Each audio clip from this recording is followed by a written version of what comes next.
There are steps being taken by the European Central Bank to become a CBDC. What kind of tech are they going to bank to become a CBDC? What kind of tech are they going to pick? Christine Lagarde is in charge of this. Has she already chosen the winners? We got some new information today, and we're also going to look at some old information to try to get a better sense of the technology choice here. To begin, I did want to talk about this because the interview was only a few days ago. The chair was really the talk of the town. Powell, who is chair of the Federal Reserve, was asked by a member of the Ripple USD advisory board. To be honest, I had no idea who this person was when I first saw it. I do now. But look at this. Now I'll talk about something that has more to do with how technology is changing in new tools. Forks of money. What do you think the chances are of them getting better rules and the risks that could come from that? For the system from there.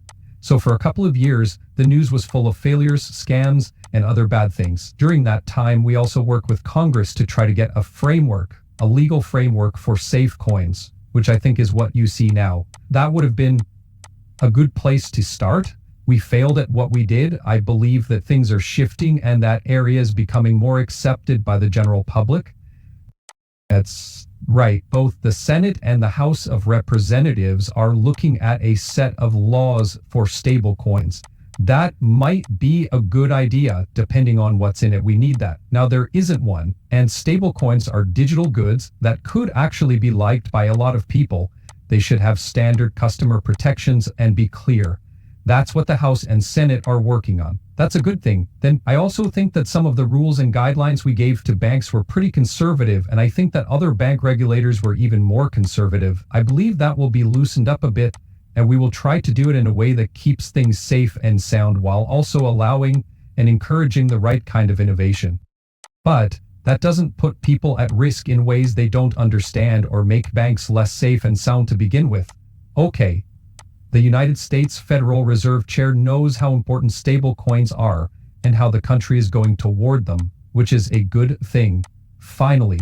Okay, you do know some new things about the digital euro. Let's try to understand this better. First, let's think back to when Christine Lagarde was in charge of the IMF. This clip is from a long time ago. Please bear with me, I understand. But at the end of this clip, we got to set up the whole movie. Christine Lagarde tells you about the people she thinks will change the business world and the people you should be wary of. You'll also hear a name when she says it. This is gold if you haven't seen it yet. If you've already seen it, skip ahead into new tools that will change the way intermediation is done and get rid of some of the problems that are currently standing in the way, such as the unconscious biases that people have. And I don't think there will be a difference between those who are affected by the problems in the banking system as a whole, in a lot of countries, and the ones who make it. But it will be between people who are cannibalized because they don't see it coming and don't want it, and people who make themselves cannibalized. I'm choosing to use the word cannibalization on purpose because it sounds really bad. That's what it really means though. You're going to change the way your business works. It's going to be different. Your cost is going to go down. You'll get your deals done faster. Additionally, you will continue to build trust because you will use the foundation that is already there, your bank and the trusting relationship you've built with your customers. Those are the places where I see changes now. That's where they work and help, like with Circle and Ripples and other things like that. That's where they help and are busy. Don't forget that Circle doesn't have CBDC, and I could show you 10 or 11 clips of Christine Lagarde talking about Ripple and how they are changing the business world, right? The old way of doing business has been completely thrown off. Okay, so we know that they're trying to get the digital euro, which is the future of money, passed in October. They want the House. The ECB needs Parliament to pass new rules or make changes to old ones that deal with money. That means that the digital currency or CBDC can be used like any other money in that country, right?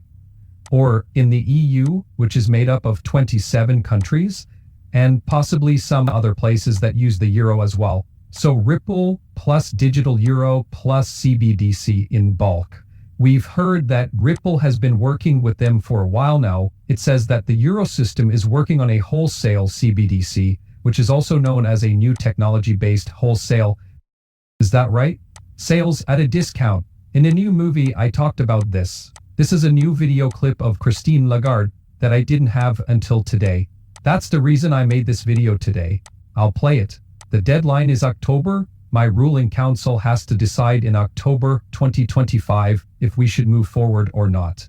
That date is important. I really hope that by then, the European Parliament will have passed the laws that will support the work we are doing on technology, policy, and the single rulebook, so we can start. One set of rules. I think that sounds like uniform ledger, but everything is fine. I did mean to show you this. The Digital Euro Association Ripple is making rules for CBDC. In fact, Ripple and the European Central Bank have been working together for a while now. Don't forget that she only said to make sure that the uniform standards were in place. It's interesting that Ripple has been helping them make those standards. I think it's about 35 people around the world were really interested in CBDC. A lot of banks hire us, but the most important thing is to start with a base that is stable, strong, and safe. If you think about CBDC, it's money for the country, it's the money of the sovereign country. Call it what you will, but this is the most important money we have in our governments. Standards, stability, and strong technology are at the heart of everything we do at Ripple, and they are also very important to the CBDCs. Also, one of the things about standards is very important. Setting standards for how and where CBDCs can be used is an important part of creating a set of standards. That comes from the fact that we've been making cross-border payments for 10 years and have helped set the standards for them. This is Anthony Welfare that you are hearing. That person is Anthony Welfare, in case you are asking. I'll show you a picture of him now. Anthony Welfare, sorry, Fair Ripple. Anthony Welfare, excuse me, Fair Ripple. I'll show you, sure, if I spell his name right, that would be great. This guy right here. Okay, hello, this is Anthony Welfare. Let's look at this again. A certain amount of money will be paid. This means that other businesses and service providers can do it too. This means that stability is the first basis. Surprise, surprise. The second one is safety and trust. Safety is important to us. This is the money that our country uses, but clear rules and openness are also parts of safety and trust. The rules are still being worked on. CBDCs us all. Just now, I played that clip for you where Christine Lagarde talked about that. Still very much, let's say, in the middle stage. I think they were in the early to mid stages of learning how to control and work with them in the past, and there's a lot of talk about privacy and openness around this. At this point, you should be ready for the third level, where the fun stuff starts, and you can really start to see how CBDCs can help you. Access and inclusion are important for a lot of people, companies, and institutions, not just voters and people who live in their own homes. Banks, fintechs, and other liquidity providers all want to work with this. In effect, this layer is what we see as going around an API layer and letting other people and solutions in. Interoperability comes in at number 4. This is something we think about every day. We do not think about it after the fact. This is all about how to